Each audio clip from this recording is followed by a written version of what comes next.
오늘 시간에는 요한복음 강의 26번째 시간으로서 향유 부은 여인과 예수님의 예루살렘 입성이 주는 교훈이란 제목으로 함께 말씀의 은혜를 나누기를 원합니다.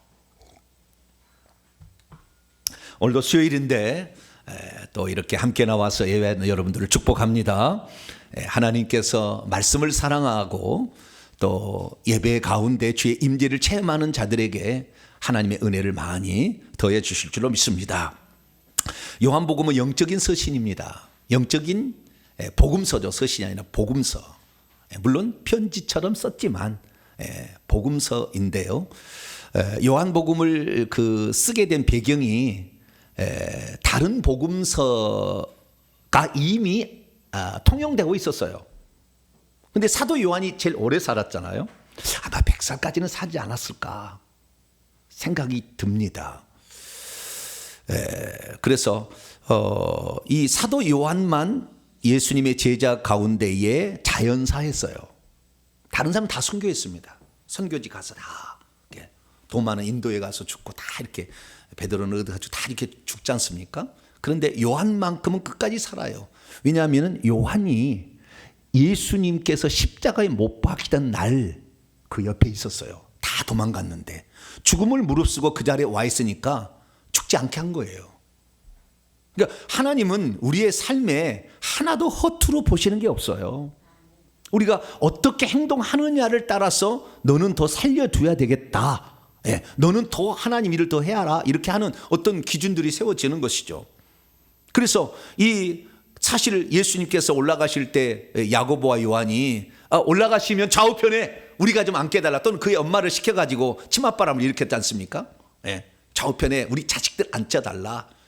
주님이 그 제자들에게 말했죠. 내가 마시는 잔을 마시며 내가 그 죽는 세례, 내가 받는 세례를 받을 수, 세례라는 것은 죽음의 세례고 잔은 고난의 잔이거든요. 그러니까 나를 위해서 고난을 받을 수 있고 나를 위해서 죽을 수 있느냐라고 물어봤을 때 둘 다 죽을 수 있다고 그랬거든요. 근데 야고보는 결국에 도망쳤잖아요. 십자가에 있지 않냐고. 요한만 있었잖아요. 그래서 야고보가 제일 1번의 순교자가 된 것은 그가 한 말대로 된 거예요. 나는 죽는 데까지 반드시 가겠다 했는데 안 갔잖아요. 그러니까 먼저 죽는 거죠. 그러나 요한은 가장 오래 살았잖아요. 사도들 가운데 가장 먼저 죽은 사람은 야고보 순교자, 그리고 가장 오래 산 사람은 요한. 그리고 요한은 그렇게 주님을 위해서 자신의 목숨을 내놓은 거죠. 그래서 결국에 이 나중에 AD 90년경에 또는 95년 정도 요 사이에 이 요한복음을 썼는데, 요한복음을 쓸 때는 이미 마태복음, 마가복음, 누가복음이 다 통용되고 있었어요. 알고 있었던 거죠. 그러니까 이 복음서를 쓰게 될 때는 이미 알고 있는 내용에 대해서는 안 쓰고 좀 알려지지 않는 내용을 쓴다 하고 썼다는 거예요. 그것이 후대 역사가들이 증언하고 있어요. 그래서 우리는 요한복음에서는 다른 복음서 마태, 마가, 누가복음에서 보지 못하는 많은 사실들이 여기에서는 나와 있고, 특별히 예수님이 직접 옆에서 들려준 것처럼 이렇게 기록해 놨으니까 이건 인간의 기록이 아니죠. 하나님의 기록입니다. 지금까지 그래서 요한복음을 쭉 살펴봤는데요. 요한복음에 나와 있는 것 세례 요한의 등장, 그 다음에 세례를 주는 장면까지는 공간복음서가 동일한데, 요한복음 2장에 물과 포도주로 물을 포도주로 바꾼 그 사건부터는 전혀 다른 복음서에 안 나온 사건이 계속 지금 진행됐어요. 11장까지 계속 그랬어요. 지금 12장에 와서 비로소 다시 공간복음서에 나오는 내용하고 일치하는 두 개의 본문이 나오는데, 하나는 이 어떤 여인이 자기의 향유를 깨가지고 예수님의 머리에 붓고 발을 씻었다. 그래서 향유 도유 사건이라는 이 사건은 마태복음 26장, 마가복음 14장에 나와요. 그 공간복음에서 나온 내용이 또 나오는 거예요. 그건 겹치는 것입니다. 근데 겹치는데 많이 달라요. 관점과 초점과 여러 가지가 많이 달라요. 이 다른 이유는 뭐였는지 우리가 살펴봐야 되겠고요. 그 다음에 두 번째는 예수님의 예루살렘 입성 사건입니다. 예수님께서 예루살렘에 가서 서기관과 장로들과 사두개인 바리새인들 이런 사람에게 제사장들에게 버림을 받고 3일 만에 다시 살아야 하겠기에 지금 죽으러 들어가는 것인데, 그러나 이때가 그저 숨어서 들어가는 것은 어떻게 갔다가 숨어 있다 잡히는 게 아니라 내가 왔다 정확하게 모든 사람들이 종려나무까지 흔들고 자기의 겉옷들을 막 깔아서 그냥 그 예루살렘이 소동했어요. 예루살렘이 평소 때는 30만 정도 살았다고 그래요. 그런데 요 절기 때는 270만 명이 왔다고 그래요. 기록에 의하면. 그러니까 어마어마한 사람들이 모두가 다 예수 그리스도의 오심을 기다리고 있었고, 이 메시아의 이 오심이 꼭 그 다윗 왕이 와서 그 나라를 잘 사는 나라로 만들어 줄 것처럼 생각했던 수많은 사람들과 함께 이렇게 예수님을 환영했죠. 그래서 이 승리의 예루살렘 입성이라는 이 장면, 이거 마태, 마가, 누가복음 다 나옵니다. 그래서 이 장면은 겹치는 장면인데 여기에 또 다른 부분이 있어요. 어떤 것은 빼고 어떤 것은 들어가거든요. 그러면 요한이라는 사람은 왜 어떤 것은 이렇게 빼고 어떤 것은 더 자세하게 소개해주고 있었는가? 그 배경들을 통하여 성경 기자들이 이 성경을 쓰게 될 때 얼마나 많은 사람들을 배려했는지를 오늘 생각해 볼 수 있습니다. 그래서 제가 몇 가지 질문을 제가 가져와 봤는데요. 이 질문에 대한 답을 오늘 이제 설교가 끝나면 알게 될 겁니다. 첫째, 왜 공간복음서에는 향유 도우 사건에 나사로란 이름과 마리아란 이름이 아예 등장하지 않습니다. 베다니 나병 환자 시몬의 집에 있을 때 어떤 여인이 와서 향유를 부었다고 해요. 근데 여기서는 나사로가 나오고 그 다음에 마리아라고 정확히 집어서 나와요. 네, 그럼 왜 공간복음서에서는 그 이름들을 뺐을까? 이것을 우리가 또 살펴봐야 되겠고요. 그 다음에 공간복음서는 그게 나오지 않는데 대제사장이 예수님을 죽이는 앞장서는 최고의 오야봉이 됩니다. 대제사장이 가야바라는 사람이 그 일을 하게 되는데, 이 안나스의 사위였던 이 가야바가 이 예수님을 죽이는데 가장 앞장섰는데 그가 하는 말이 결정타였어요. 그러니까 예수님을 죽이려고는 했지만 자기들은 거짓된 것을 예수님을 죽여야 됐기 때문에 양심에 끌려가지고 잘 이렇게 스스로 막 나서기가 좀 곤란했던 입장이었어요. 그런데 이 대제사장이 무슨 말을 한마디 했어요. 이 요한복음에 나와요. 그 대제사장이 무슨 말을 하니까 모든 사람들이 거미떼처럼 달려들어가지고 결국에 예수님을 죽이려고 달려들어서 결국 죽여버립니다. 네, 대제사장이 대체 무슨 말을 했을까요? 이것은 오늘날에 우리 정치인들이 하는 말과 비슷한 얘기를 했어요. 뭐라고 했냐면은 국민이 원하면, 뭐라고요? 텔레비 안 보셨나요? 네. 자기가 범죄에서도 국민은 진실을 알고 있다. 네. 네. 실체적 진실은 국민들이 다 알고 있다. 지가 도둑놈이거든. 지가 죄를 많이 졌는데도 국민 핑계를 대잖아요. 그거하고 비슷한 장면이 나와요. 그래서 그것이 얼마나 여론을 형성하고 그 다음에 자기 편으로 끌어들이는지 아주 말 한마디가, 이 연사들이 말하는 이 말 한마디가 그렇게 중요해요. 그런데 그 대제사장이 대체 무슨 말을 해서 모든 사람이 벌떼처럼 개미떼처럼 달려들어서 결국에 예수님을 죽이려고 했는가? 이 부분을 한번 살펴봐야 되겠고요. 그 다음에 세 번째는 그 마리아가 이 예수님께 향유를 붓는데, 다른 복음서에는 이 마리아와 더불어서 그때 마리아가 향유를 부은 것을 허비했다고 얘기를 막 질책을 합니다. 그런데 그 질책했던 사람을 어떤 제자들 중에 한 사람이라고 하지 가룟 유다라고 말하지 않거든요. 근데 요한복음에서는 가룟 유다라고 딱 지명을 해요. 지명을 해서. 왜 가룟 유다를 지명해서 얘기를 했을까? 여기는 가룟 유다가 정확히 나와버립니다. 그래서 왜 가룟 유다를 지명해서 마리아와 가룟 유다의 사건을 대조시켜 놓았을까? 이 부분을 한번 살펴보겠고요. 그 다음에 이 요한복음에서는 제자들도 이 예수님의 예루살렘 입성에 대해서 처음에는 모르고 이렇게 했다고 그래요. 이게 나귀를 준비하는 문제. 그 다음에 의외로 백성들이 말이죠, 막 오게 되는데, 그 예수님이 예루살렘 입성할 때 이 과정을 보게 되면 여리고에서 여리고에서 이렇게 올라와 가지고 그 다음에 베다니를 낮은 데입니다. 베다니를 갔다가 약간 산등성이로 올라가는, 이 산등성이가 바로 예루살렘 옆에 있는 감람산이라는 산이에요. 그런데 이 산등성이를 올라가는 이 예루살렘 성전 쪽이 말고 반대쪽에 산등성에 올라가는 때의 마을이 벳박이라는 마을입니다. 벳박에. 그 벳바게에서부터 수많은 사람이 거기까지 왔어요. 그래서 그때부터 종려나무가지를 흔들고 약 1km 이상은 1km 훨씬 넘습니다. 그 이상을 이 환영을 하면서 예루살렘의 지금의 성전에 그 막혀 있다는 동쪽의 문, 그 문 지금 막혀 있지 않습니까? 그리 들어온다는 그 문인데 거기까지 사람들이 그렇게 막 이렇게 나왔는데 처음에는 이 제자들이 아무도 왜 백성들이 이렇게 환호하며 나오게 됐는지를 몰랐으나 나중에 이게 깨닫게 되었다, 이렇게 얘기를 요한이 쓰고 있어요. 그러면 왜 그때 당시에는 몰랐을까? 이 사건에 대해서 몰랐을까라는 거예요. 많은 사람들이 이렇게 환영 인파가 엄청날 거라는 거에 대해서 왜 당시에는 상상하지 못했을까? 이 부분을 언급하고 있거든요.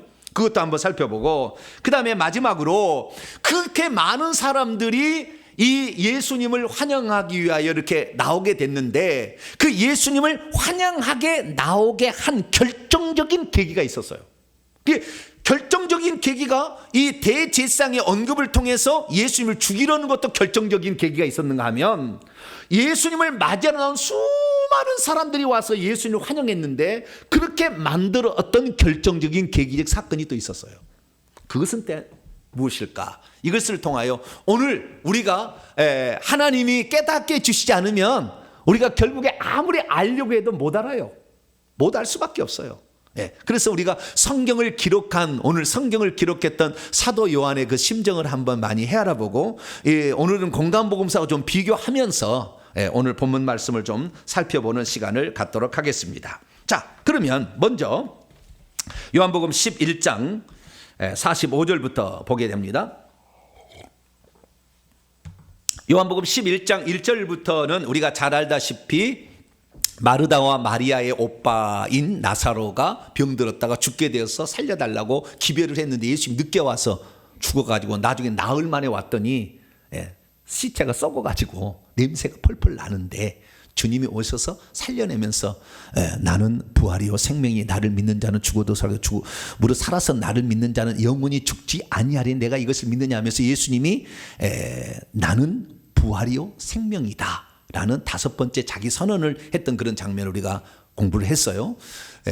예수님께서 왜 늦게 일부러 왔느냐라는 거, 그 문제도 제가 지난주에 다뤘고요. 그래서 예수님이 생명을 가진, 아버지만 생명을 갖는 게 아니라 예수님도 생명을 줄 수 있는 분이라는 것을 드러낼 수 있는 결정적 계기였기 때문에 그렇게 일부러 늦게 죽어서 와야만이 일찍 죽어서 기절한 사람을 살리는 게 아니다 분명하기 위해서 늦게 왔다는 얘기했고요. 결국에 나사로를 살려냅니다. 살려냈더니 어떤 일이 있었느냐. 45절입니다. 마리아에게 와서 예수께서 하신 일을 본 많은 유대인들이 그를 믿었으나 마리아를 향하여 왔다.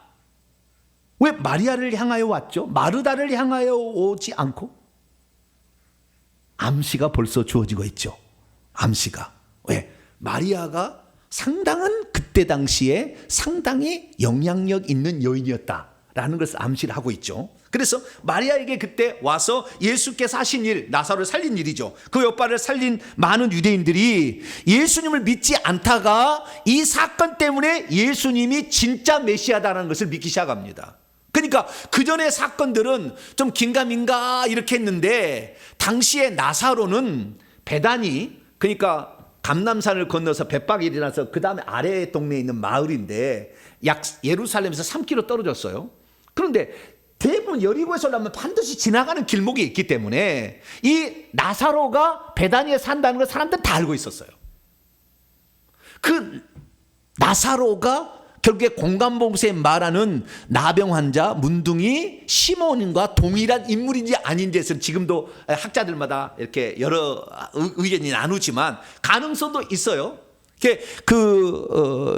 오늘 요한복음에서는 나사로의 집에서 향유 도우 사건이 벌어졌다 이렇게 얘기하는데 공간복음서에는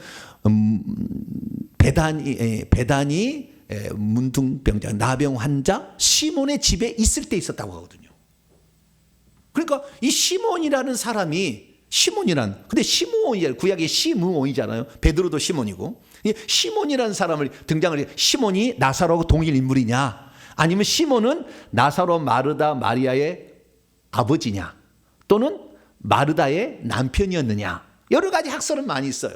근데 추정컨대 나사로를 시몬이라고도 부르고 시몬을 나사로도 부르지 않았을까라는 것이 그래도 본문에 가장 근접한 해석이라고 할 수가 있어요. 그것은 중요한 거 아닙니다. 중요한 거 아닌데 좌우지간 그렇게 했었는데, 이때에 이 나사로를 살렸던 그것을 보고 수많은 바리새인들이 와서 또 수많은 군중들이 와서 예수를 믿게 됐는데, 왜 믿었냐면 나사로라는 사람을 분명히 자기들도 알고 있었거든.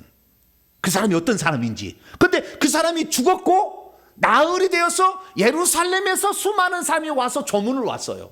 그러니까 나사로하고 마르다 마리아는 사람들에게 많이 알려진 인물이고 선행을 많이 베풀었다는 것을 알 수가 있어요.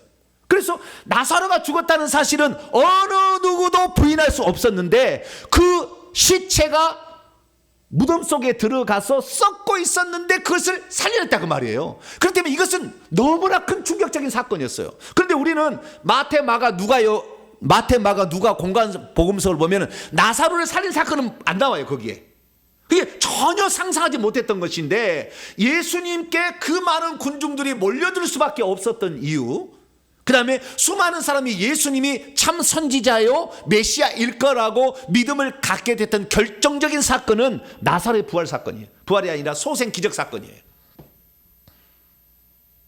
이 사건을 통해서 수많은 사람들이 예수 그리스도께서 장차 부활하실 것을 다 간접적으로 생각하게 만들어버렸어요. 그래서 예수님이 살아났다는 거, 나사로가 살아났다는 것 통해서 다 짐작을 할 수가 있었던 거죠. 그래서 예수님은 아주 중요한, 이 사람이 병을 얻은 것은 그 사람을 향한 하나님의 뜻이 있었다는 거잖아요. 자, 요한복음 11장 4절 한번 읽어보죠. 요한복음 11장 4절 시작. 예수께서 들으시고 이르시되 이 병은 죽을 병이 아니라 하나님의 영광을 위함이요 하나님의 아들이 이로 말미암아 영광을 받게 하려 함이라 하시더라. 이 사건이 매우 중요한 사건이라는 겁니다. 매우 중요한 사건일 뿐만 아니라 이 산헤드린 공회가 예수님을 죽이려고 했던 가장 중요한 사건이 사건이에요. 이 사건을 만약에 덮어둔다 한다면 그때 사람들이 어떻게 될 것인지를 얘기를 해놨는데, 자, 뒤에 봅니다. 47절입니다. 48절. 만약에 이 사건을 덮어버리지 않게 된다고 한다면, 그래서 예수님을 여기서 만약에 깔아뭉개지 않는다고 한다면 무슨 일이 벌어질까라는 사실을 알았어요. 자, 47절 48절 시작. 이에 대제사장들과 바리새인들이 공회를 모았어요. 산헤드린 공회를 모으고 이르되 이 사람이 많은 표적을 행하니 우리가 어떻게 하겠느냐. 만일 그를 이대로 둔다면 모든 사람이 그를 믿을 것이요 그리고 로마인들이 와서 우리 땅과 민족을 빼앗아 가리라 하니. 그러니까 그때 당시에 이 나사로의 소생 기적 사건은 어마어마한 충격적 사건이었고 일어날 수 없는 사건이 일어난 거예요. 이 사건은 어떻게 빼도 박도 못하는 완전한 사실이었기 때문에, 그래서 나중에 어떻게 했냐면은 나사로도 죽여려고 생각했다고요. 나사로도 없애버리려고. 그 뒤에 나와요. 나사로도 없애버리려고 이렇게 생각했다는 말이 나와요. 그래서 이 예수 사건 때문에 이 나사로도 죽이려고 하는 그 모의를 한 거예요. 자, 12장으로 넘어갑시다. 10절입니다. 11절까지 시작. 대제사장들이 나사로까지 죽이려고 모의하니 나사로 때문에 많은 유대인들이 가서 예수를 믿음이라. 그러니까 그 예수님을 그동안에 소문으로만 들었고 그 다음에 예루살렘에 와서 예수님 절기를 지키러, 절기 때만 보통 오셨잖아요. 그렇기 때문에 절기를 지켜서 소문을 들었다가 점점 3년 차에 점점 소문이 많아져서 3년 차가 되었을 때는 모든 사람이 6월절에는 관심이 없어. 이번에 6월절에 예수님 관이 올 거냐, 요게만 초미의 관심사를 딱 두고 있었어요. 모든 사람들이 270만 명이 되는 그런 사람들이 예수님에 관심을 갖고 있었는데, 그 예수님을 믿게 된 이유가 뭐냐면 나사로의 부활 사건. 왜? 성지 순례를 오기 위해서 여리고를 통해서 오는 사람들이 북쪽으로는 사마리아니까 그러니 혼혈 민족이랑 안 오고 이쪽으로 돌아서 왔는데 반드시 그 나사로 그 동네를 해서 그쪽에 뭐 주막도 있었겠죠. 뭐 주막은 제가 보지는 않았어요. 느낌은 그렇다 이거죠. 거기서 밥도 먹고 잠도 자고 이렇게 오는 사람이 있을 거 아니에요. 수많은 사람이 오니까 그냥 순례객들이 길에 그냥 질비해 있는 거예요. 그때 당시에는. 그러니까 거기에 있는 사건을 사람들이 옛날에는요, 지금은 이 카톡으로 하잖아요. 근데 그때는 카톡이 있었어요, 없었어요? 없었어요. 그때는 카톡이 있는 게 아니고 소문, 입에 소문. 그러니까 소문이 천리길을 간다고 그러잖아요. 그때 당시 금방 소문이 그때는 퍼져. 소문이 아주 그때 당시에는 모든 것의 정보 전달 매체였어요. 그러니까 이 소문이 얼마나 빨리 퍼졌겠어요. 그 말이 전달돼 가지고 금방 전달됐기 때문에 이 나사로의 소생 기적 사건은 예수님을 잡아 죽이려는 결정적 계기가 되었고, 그러나 거꾸로는 예수님이 죽었다가 다시 살 수 있다는 것을 사람들에게 각인시키는 사건이 되었죠. 이 양쪽에 다 이렇게 된 거예요. 그래서 이 배상들이 다 죽이려고 했는데 예수님을 이때 없애지 않은 한 우리는 절대 예수님을 제거할 수 없다. 그런 생각이 든 거예요. 그래서 명분을 세웠으니, 그들이 명분을 어떻게 세웠느냐, 48절에 보니까 만일 그 예수님을 이대로 둔다고 한다면 모든 사람이 예수님을 믿게 되고 로마인들이 와서 우리의 땅과 민족을 빼앗아가리라. 자, 로마인들이 와서 우리의 땅과 민족을 빼앗아가리라. 이 말은 사실일까요, 아닐까요? 모든 사람이 예수를 믿는다. 이것도 좀 과장된 거고, 그 다음에 로마인들이 와가지고 우리의 땅과 민족을 빼앗아가리라. 이게 말이 돼야 한대요? 말이 안 되죠. 이건 왜 말이 안 되냐면 예수님께서 정치적인 선동을 해서 로마를 무슨 열혈당원처럼 막 자객이 가고 막 죽이는 이런 사람이 아니면 우리가 이 예루살렘을 되찾자고 선봉장에 나서 무슨 전투를 일으킨 전사가 아니잖아요. 예수님께서 왜 예루살렘 입성할 때 나귀를 타고 입성했는지 결정타가 이거예요. 만약에 그때 예수님이 백마를 타고 왔다 그러면은 진짜 이건 로마를 대항하기 위해서 일어난 새로운 어떤 그 군부 세력이다 이렇게 생각할 수 있는데 예수님께서 이들의 생각을 결정타로 무너뜨리기 위해서 나귀 타고 온 거예요. 왜? 나귀, 그것도 나귀라, 요한복음은요 정확하게 나귀가 아니라 나귀 새끼라고 정확히 얘기해요. 어떤 데 보면 나귀와 나귀 새끼를 탔다고 하고 어떤 데는 나귀 탔다고 하고 나귀 새끼 탔다고 하는데 요한복음은 정확히 나귀 새끼로 나와요. 그 나귀 새끼를 타고 왔으니 그 모양은 그리 벌품은 없었어요. 벌품은 없었으나 예수님이 나귀를 타고 입성하는 결정적 계기는 뭐였느냐? 예수님이 데모하기 위하여, 나라를 전복하기 위하여 로마로부터 이스라엘 백성을 구출하게 왔다는 게 아닌 영적으로 그들을 구원하러 오신 것이지 육적으로 그들을 구원하러 오지 않다는 것을 결정적으로 보여준 사건이 나귀 타고 온 사건이라고요. 나중에 그래서 나귀를 타고 오는 거예요. 이 로마인들이 이렇게 우리를, 예수님을 살려두면 로마인들이 우리를 죽일 것이라, 우리 땅을 빼앗을 것이라는 것은 예수님을 죽이게 한 명분을 만들고 있는 거예요. 명분을 만든 거예요. 그런데 사람들은 선동에 잘 넘어가요, 안 넘어가요? 잘 넘어갑니다. 오, 그럴 것 같아. 이렇게 넘어가는 거예요. 그런데 진짜 예수님을 죽이려는 결정타는 뭐였느냐? 대제사장의 한마디였어요. 그 다음에 나와요. 그 다음에 49절부터 그들 중에 한 사람, 산헤드린 공회원 72명 가운데 대표자죠. 한 사람, 그의 대제사장인 가야바, 산헤드린 공회 의장입니다. 네, AD 18년에서 36년까지 18년 동안 대제사장을 했던 사람이에요. 그러니까 지금은 AD 30년경이니까 6년 뒤에 이 사람 죽죠. 그가 그들에게 말하되 너희가 아무것도 알지 못하는도다. 50절 읽습니다. 시작. 한 사람이 백성을 위하여 죽어서 온 민족이 망하지 않게 되는 것이 너희에게 유익한 줄을 생각하지 아니하는도다 하였으니. 아멘. 여기 보면 원문은 조금 더 좀 다릅니다. 제가 원문을 한번 보도록 합니다. 50절 말씀을 보게 되면 한 사람이 백성을 위하여 죽는다면, 죽어서가 아니고 죽는다면, 그래서 두 번이요, 또 다민 두 번 나오는 거예요.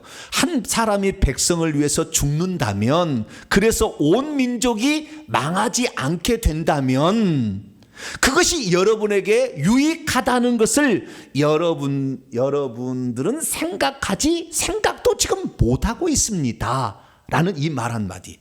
예, 이 말 한마디가 결국에 예수님을 죽이는 결정타가 된 거예요. 그래서 그때부터는 53절 보세요. 이날부터는 그들이 예수를 죽이려고 아예 결의했다. 모양과의 원문에 보면 결의를 했어요. 아예.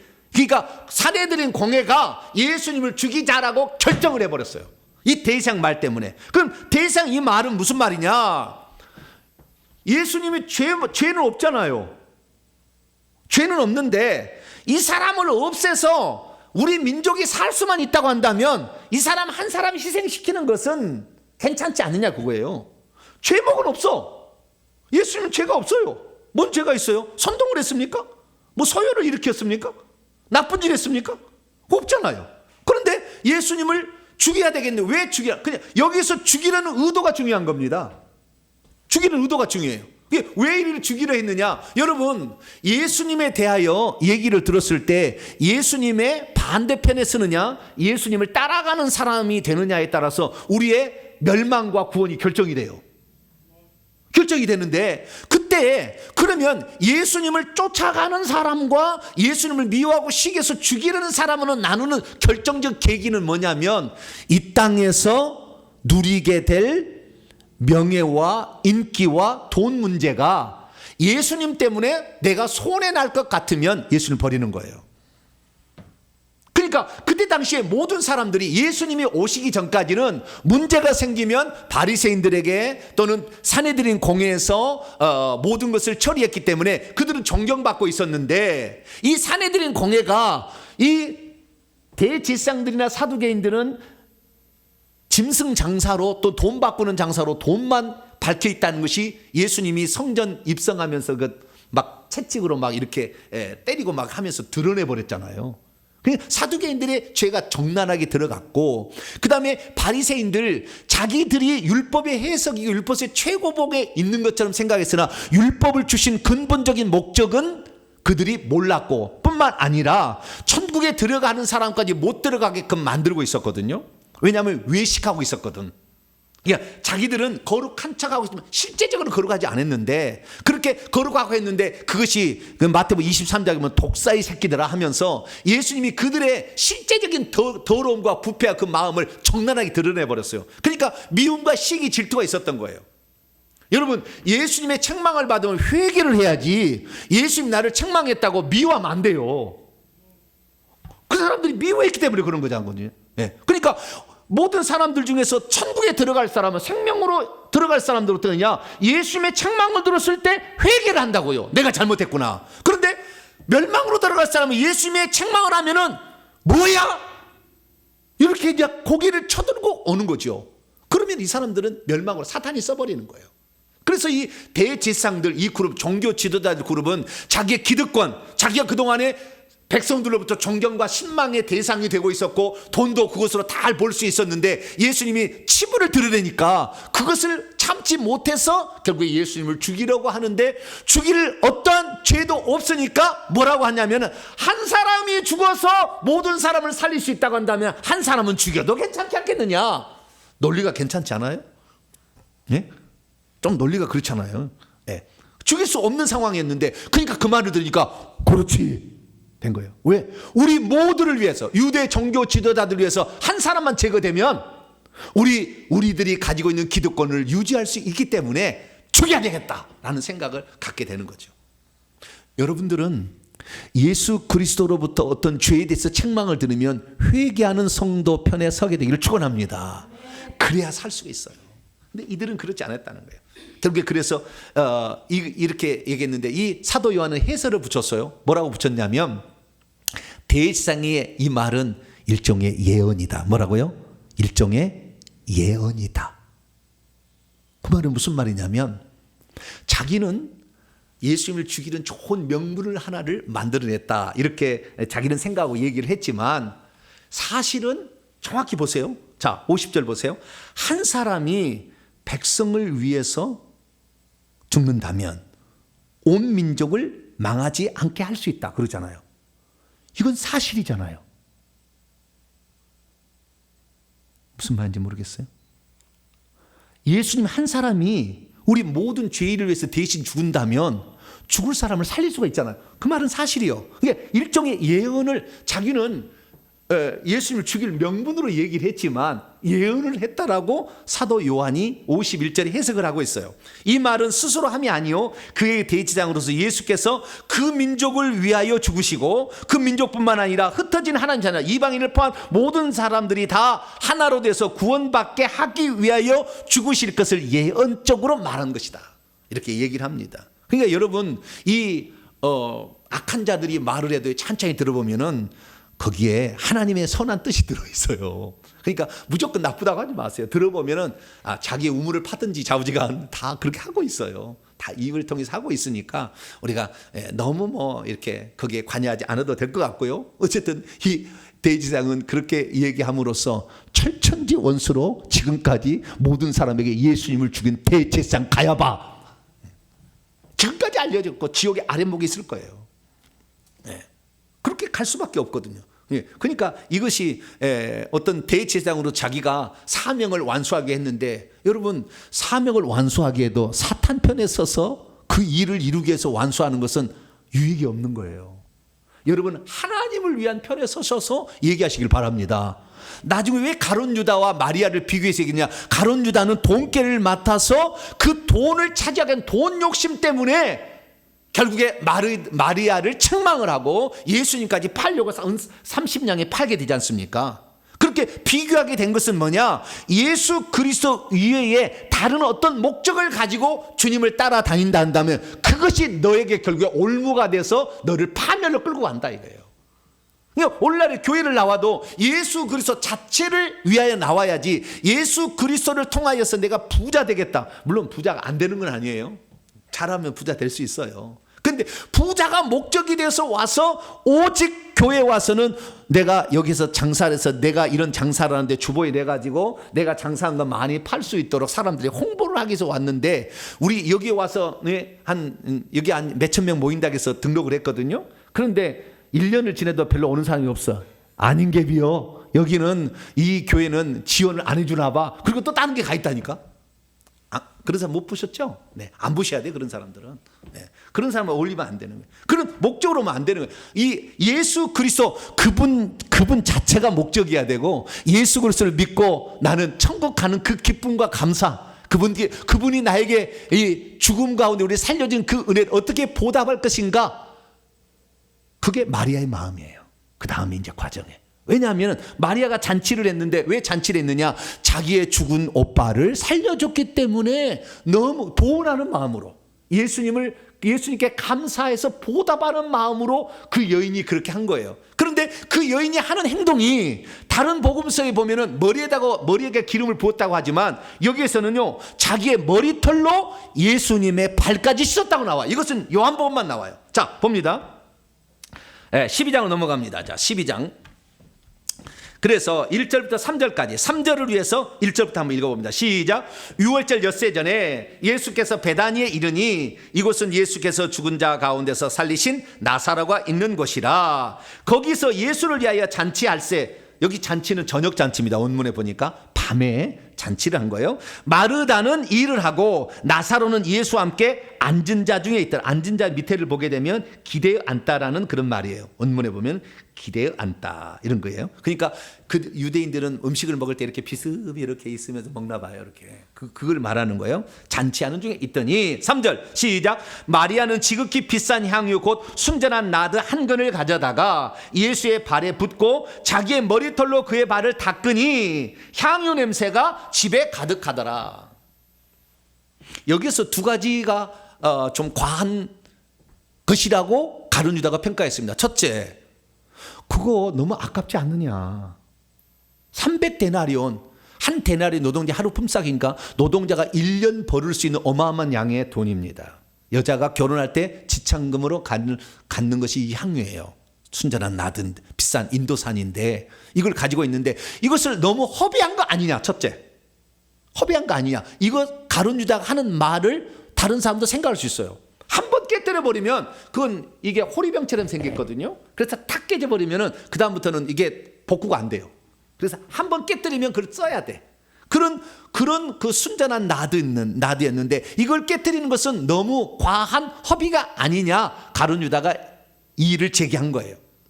또 하나는 뭐냐면은 그렇게 해서 예수님에 부어드렸다고 하십시다. 예수님에게 어쨌든 너무 고마움을 표현하기 위해서 이 마리아가 그 향유를 부어서 이렇게 부었는데, 근데 굳이 자기 머리털로 예수의 발을 이렇게 닦아줄 필요가 있어요, 없어요? 여러분들 저기 안 해보셨죠? 발 남에 닦아주는 거 세족시 해보신 분도 있을 거예요. 한번 해보세요. 그 사람을 앉게 하고 나는 세수대야를 갖다가 무릎을 꿇고 수건 옆에 놓고 이렇게 닦아보면은 마음이 틀려요. 나 해보니까 틀리더라고요. 아, 이게 예수님이 이랬다는데 얼마나 자기를 비워야, 얼마나 자기를 낮춰야 이게 진실한 마음이 될까라는 생각이 뭉클하더라고요. 해보니까. 그런데 그 발을 닦아주는 수준이 아니라 자기 머리털로 이렇게 한다는 게, 고개를 숙였고 또 냄새도 날 건데, 물론 향유 냄새가 더 진하겠습니다만은, 잠깐 그걸 닦아준다는 게, 머리털로 이렇게 해가지고 이렇게 닦아준다고 생각해 보세요. 약간의 그 수치, 모멸, 부끄러움, 뭐 이런 것들이 생각나는 그런 표현입니다. 그래서 지나친 표현이 아닌가, 마리아가 이런 생각을 할 수 있잖아요. 근데 예수님께서는요, 이 여인의 그 어떤 자기를 위하여 그 향유를 붓는 사건을 봤을 때 예수님이 커다란 감동을 받아요. 인간이, 사실 예수님은 인간을 위해서 죽으러 오셨잖아요. 아무도 지금 죽으러 가는 것을 모르고 있고, 심지어 사도 요한과 야고보는 예수님이 왕 될 줄 알고 좌우정 우의정 해달라고 부탁을 청하고 있잖아요. 아무도 예수 그리스도의 죽음에 대해서 슬퍼하거나 예수 그리스도의 죽음에 대해서 안타까워하지 않는 그 순간에, 예수님이 죽으면 시체에 냄새 날 것 생각해서 미리 향유를 발라줬다는 것으로 예수님이 해석을 해버립니다. 그 여자는 그런 마음으로 한 게 아니에요. 그냥 자신의 오빠를 살려준 것에 대한 감사한 마음으로 그렇게 표현하고 있으나 예수 그리스도의 해석은 달랐어요. 그러니까 여러분이 주님을 위해서 어떤 헌신과 사랑을 표현한다면요, 주님을 그걸 뻥튀기 해서 귀하게 받으신다는 걸 여러분 믿으셔야 돼요. 어떤 일을 해도 주님은 절대 책망하지 않아요. 주님을 위해서 하는 일에 대해서는 어떤 일에도 주님 책망하지 않고요, 그 다음에 너무나 자신을 비워서 너무나 자신을 낮추는 것을 예수님은 보지 않으세요. 높여버려. 이 여자가 행하는 일은 복음이 증거되는 것마다 다 증언하라고 마가복음, 마태복음은 얘기하고 있어요. 왜? 이 여자가 이렇게 할 수 없다는 거예요. 다른 사람이 이렇게 안 했을 거라는 거예요. 그런데 이 마리아는 어떤 사람이냐? 우리가 누가복음 읽어보면 마르다의 식사를 대접하는 장면 나오는데, 마르다는 막 음식을 준비하는데 마리아는 예수님 발제해서 말씀을 들었다지 않습니까? 마르다가 막 화가 나가지고, 주님, 저녁 아니고 그냥 편하게 말씀이나 듣고 우리는 써빠지게 식당에 가서 주방에서 봉사만 하고 써빠지게 자빠졌고, 이래서 되겠습니까? 그런 말을 안 했습니다. 그런 말을 안 했어요. 네, 느낌은 그래요. 느낌이. 네. 그럴 때 예수님이 뭐라고 했느냐? 자, 누가복음 10장. 누가복음 10장. 41절로 42절. 41절 42절. 시작. 주께서 대답하여 이르시되, 마르다야 마르다야, 네가 많은 일로 염려하고 근심하나 몇 가지만 하든지 혹은 한 가지만이라도 족하니라. 마리아는 이 좋은 편을 택하였으니 빼앗기지 아니하리라. 여러분, 마리아가요 상당히 생각이 깊은 여인입니다. 왜냐하면 자기 집에 예수님을 초대했잖아요. 예수님을 초대했는데 식사를 하려고 하는데 예수님 멀뚱멀뚱 할 일 없잖아요. 멀뚱멀뚱 이렇게 하고 있는데 예수님이 얼마나 이렇게 좀 그 시간에 좀 이상할까, 나라도 가서 말동무라도 해드려야지. 누구의 생각? 마리아의 생각이에요. 우리는 예수님 오셨으니까 예수님을 잘 대접하는 것으로 우리는 하는데, 예수님은 좀 아무 대답해 줄 사람도 없고 말할 사람도 없고 말동무도 없으니까 예수님 참 입장이 좀 난처하겠네. 나라도 가서 들어주기라도 해야 되겠다, 이 생각을 했다는 거 아니에요. 상당히 깊은 생각을 했던 거예요. 그러니까 이 사실을 추론해 본다고 한다면, 마리아는 예수님의 말씀을 듣기를 사모했고 그 말씀을 듣는데 열중했기 때문에 예수님이 장차 어떻게 이것이 사건이 벌어질지를 약간 암시받은 것 같아요. 그래서 내가 오늘 만난 이 시간이 예수님과의 마지막 시간일 거라는 것을 알았어요. 내가 추측하는데 말이 나는. 그래서 내가 이 예수님을 오늘 만나서 더 이상 만날 수 없을 텐데 이 예수님을 오늘 내가 마지막 만나는데 이 예수님을 내가 어떻게 고마움을 내가 표현하고 그 사랑한다는 걸 표현할까? 이것을 마리아는 깊이 생각한 거예요. 그래서 내가 결혼 지창금으로 준비해왔던 이것을 내가 예수님께 드림으로 예수님께서 우리 가정을 사랑하시고 내 오빠를 살려주시고 우리 집안에 늘 방문하시는 그 고마움에 대해서 내가 주님께 이 사랑을 보답하리라. 그 마음으로 옷값을 깨뜨려서 머리를 부었는데 머리만 붓는 게 아니라 예수님이 이렇게 있었겠죠. 이렇게 누워 비스듬히 머리에 부었는데 떨어지는데 발까지도 씻어준다는 것은 이 예수님을 내가 오늘 마지막 본다 하는 마음. 여러분 누군가를 사랑하려면요 오늘 이 사람을 내가 마지막 본다고 생각하고 사랑하면 진짜 사랑할 수 있어요. 내일도 본다 그러니까 오늘 안 하잖아요. 오늘 내가 마지막 본다 그러면은 대접을 해도 정말 진심을 다해서 왜? 더 이상의 다음 기회가 없으니까 그런 마음으로 마리아는 그렇게 한 거예요. 그러니까 그 마음을 예수님께서는 읽으셨어요. 그래가지고 이 마리아가 어쩌면은 너무 여자가 너무 낮아진 거잖아요. 자기의 머리털과 씻는 거. 그런데 예수님은 안 되겠다. 이 여인의 그 마음을 내는 알아줘야 되겠다. 해서 결국에 뭐라고 얘기하느냐? 아주 없는 평가를 내리시는 거예요. 자, 요한복음 12장 7절로 8절 말씀을 읽어봅니다. 시작. 예수께서 이르시되 그녀를 가만두어 나의 장례할 날을 위하여 그것을 간직하게 하라. 가난한 자들은 항상 너희와 함께 있거니와 나는 항상 있지 아니하리라. 이게 무슨 말입니까? 여러분 그 마태 마가복음을 읽어보게 되면 이 여자가 하는 일을 온 세상에 복음이 증거된다 증언하라고 얘기했는데 그때 어떤 말을 하냐면 요 비슷한 말을 하는데요. 가난한 자들은 구제해야 될 대상이잖아요. 그래서 300데나리온 팔아서 구제하면 좋겠죠. 그런데 예수님은 육체를 입고 이 땅에 33년 반의 생애를 사셨는데 그중에 3년 반만 공생애를 사시고 나머지는 사생애 사셨어요. 그럼 이 땅에 하나님이 육체를 입고 오셔서 이제 마지막 끝나는 그 순간에 마지막 그 순간인데 다시는 예수님을 육체로 못 보잖아요. 세상 사람들이. 그런데 그 예수님이 살아있을 때 육체를 위하여 최고의 예우를 한 거예요. 마르다가 아주 귀한 걸 드렸으니까.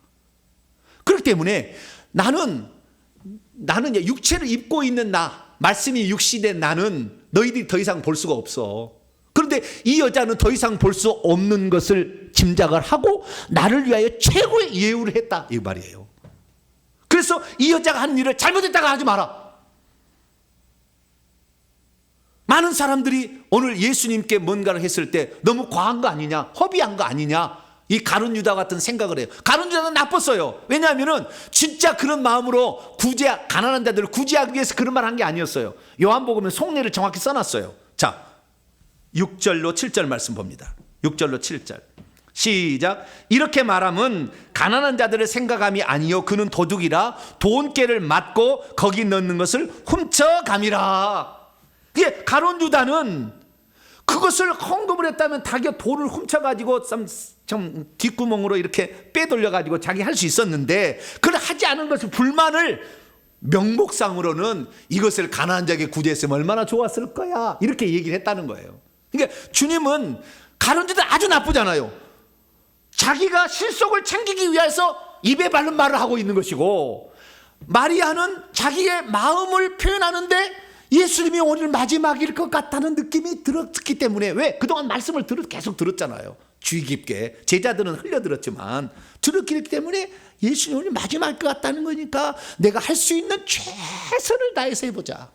그래서 예수님의 발이라도 내가 한번 닦아준다면 얘가 예수님의 발이라도 닦아준다면 이것 때문에 주님이요 제자들의 발을 닦아줘요. 나중에 나도 낮추어야 되겠다. 왜? 그녀가 그렇게 자기를 낮춰가지고 나의 발을 닦아주었으니 나도 내가 살아 생전에 사람들을 섬긴다는 표현을 이 여인을 통해 배우는 거예요. 예수님도. 그래가지고 예수님도 나중에 제자들의 발을 닦아주는 이 일을 하는 거예요. 그러니까 예수님도 이 여자가 하는 그 행동을 봤을 때 인간이 이렇게 안 해도 되는 거예요. 내가 인간이 이렇게 바라라고, 인간이 나를 위해서, 하나님을 위해서, 창조주를 위해서 이렇게 하라고 해본 적도 없는데 이 여자가 스스로 자기가 선택해서 하는 이 장면을 봤을 때 너무 감동이 된 거예요. 자, 마가복음 14장을 봅시다. 마가복음 14장.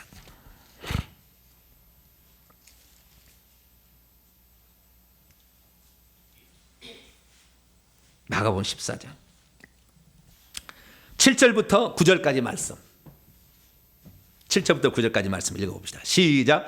가난한 자들은 항상 너희와 함께 있으니 아무 때라도 원하는 대로 도울 수 있거니와 나는 너희와 항상 함께 있지 아니야. 육체를 입으신 하나님은 마지막이에요, 지금이. 그 다음, 그녀는 힘을 다하여 내 몸에 향유를 부어 내 장례를 미리 준비하는, 좋은 해석을 해줬죠. 마리아는 장례를 준비한 걸 그러지 않았어요. 당신의 사랑하는 마음을 표현하기 위한 거였는데 예수님은 좋은 해석을 해주는 거예요.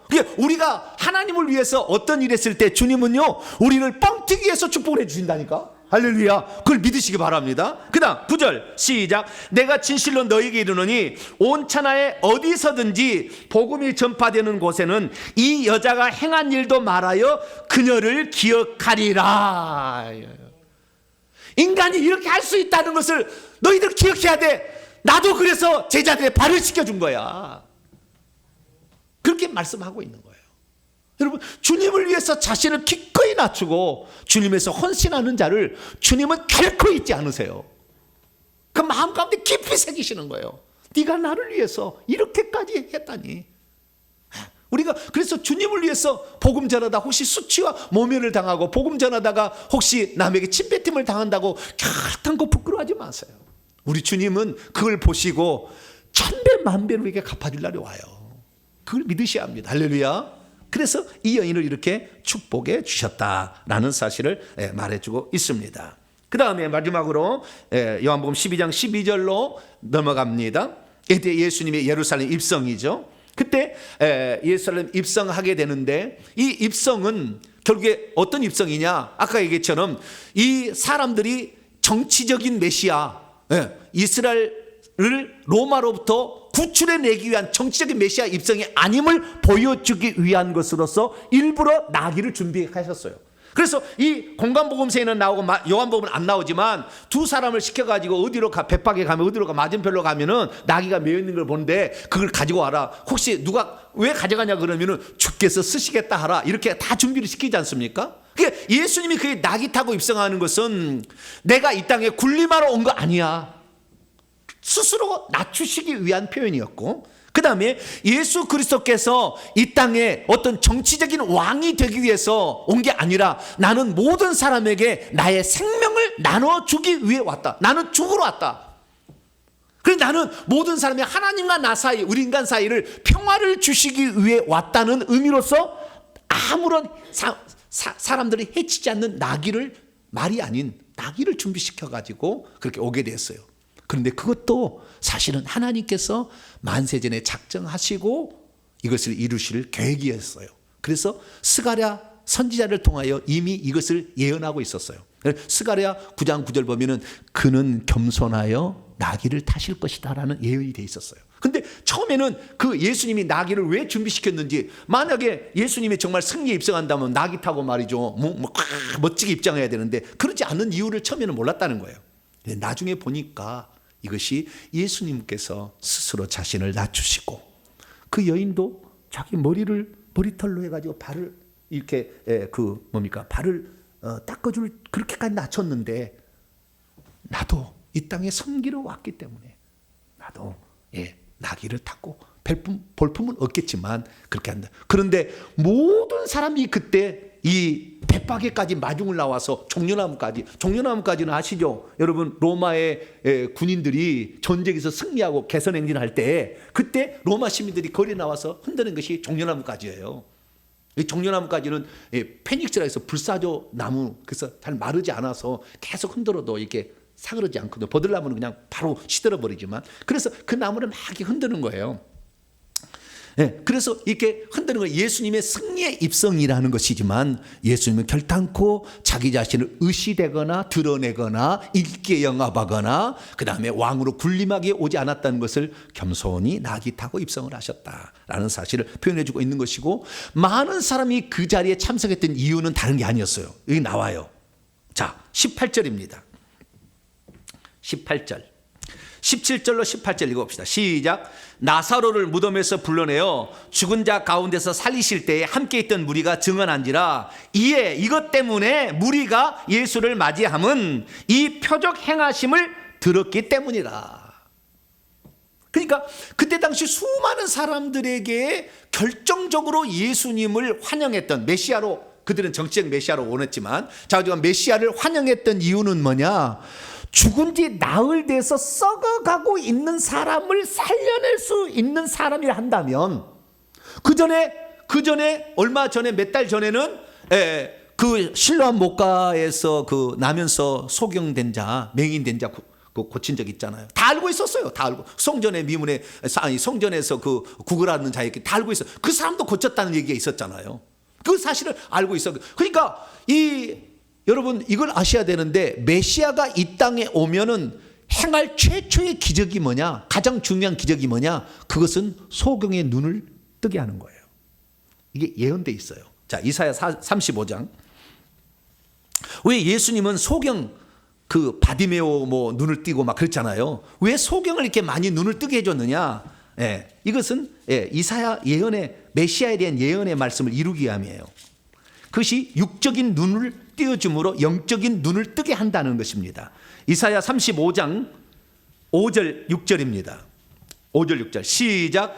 그때에 맹인의 눈이 밝을 것이며 못 듣는 사람의 귀가 열릴 것이며, 그때 저는 자는 사슴같이 뛸 것이며 말 못하는 자의 혀는 노래하니니 이는 광야의 물이 솟겠고 사막의 시내가 흐를 것이요. 메시아가 왔을 때 할 일은 맹인의 눈을 밝게 한다, 영적인 눈을 뜨게 한다는 것에, 그래서 나는 세상의 빛이라는 것을 보여주기 위하여 예수님이 그런 것을 하는 거죠. 그런데 이것보다도 가장 중요한 결정타는 죽은 자를 살리는 것으로, 예수님의 생명을 주실 수 있다, 너희들 죽어도 살 수 있다 라는 것을 분명하게 하기 위해서 나사로를 살린 거죠. 그렇기 때문에 이 나사로 때문에 수많은 사람들이 예수님을 환영했어요. 그러니까 우리는 공간복음서를 읽어보면 왜 예수님이 그 예루살렘 입성할 때 그렇게 열렬히 환영을 했을까 짐작을 못해.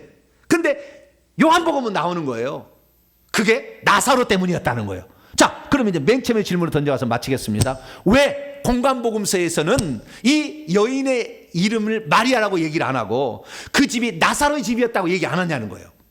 베다니 나병 환자 시몬의 집에 있을 때 어떤 여인이 향유를 부었다 이렇게 나온다는 거예요. 그럼 왜 공간복음서에는 이 이름을 기록하지 않았느냐? 그건 무슨 때문이냐면은 공간복음을 기록하고 있을 때는 예수님이 돌아가신 지 얼마 안 됐고 AD 70년에 유대 나라가 멸망하기 전에 기록된 거예요. 그래서 만약에 이 이름을 기록을 해놓으면은 유대인들이 바울도 막 죽이려고 했잖아요. 나중에 올 때 나사로 마르다를 죽여버릴 것 같으니까 공관복음서 기자 일부러 이름을 뺀 거예요. 왜? 그 이름이 정확히 알려지면 그 놈을 죽여라, 그 녀를, 죄송합니다, 그래 죽여라 그랬을 거 아니에요. 그러니까 공관복음서의 기자들이 성경을 쓰게 될 때 성령의 감동으로 그 이름을 일부러 숨긴 거예요. 왜? 지금 이 편지, 이 공관복음을 쓰고 있을 때, 마가복음을 쓰고 있을 때 사람들이 그 집도 알고 그 여자도 알고 그 남자도 알면은 그 사람을 죽일 것 같으니까 일부러 그걸 뺀 것이고, 지금 요한은 이미 예루살렘이 70년에 멸망했고 20년이 지난 시점에 이방인 지역에 쓰기 때문에 일부러 이 사람의 이름을 밝힘으로 너도 그 사람이 되어라 이걸 얘기하려고 일부러 이름을 여기다는 집어넣는 거예요. 할렐루야. 이름 하나 집어넣는 것도 성령의 감동으로 다 집어넣는 거예요. 그래서 우리가 성경 하나하나를 볼 때마다 우리는 마태복음, 마가복음, 누가복음, 요한복음 다 복음서니까 다 복음서니까 볶음밥 잘 먹으면 된다 생각하는데 그게 아니라 이 복음서를 쓰는 기자들이 쓸 때도 성령의 감동을 이름 하나 과연 이걸 써야 되느냐 말아야 되느냐. 생각하고 이렇게 했다는 것을 우리가 알고, 우리가 정말 이건 얼마나 그 사람에 대한 배려 아닙니까? 배려. 우리도 상대방에 대해 내가 이 얘기를 했을 때 저 사람이 마음이 아프겠는가, 마음이 상하겠는가, 저 사람이 이로 말미암아 무시를 당하겠는가, 배려하는 마음으로 이름을 써야 될 때 안 써야 될 때를 구별해 얘기한다면, 주님께서 성경을 읽는 우리들은 너는 참 성경도 잘 본다, 할렐루야, 그러시지 않겠나.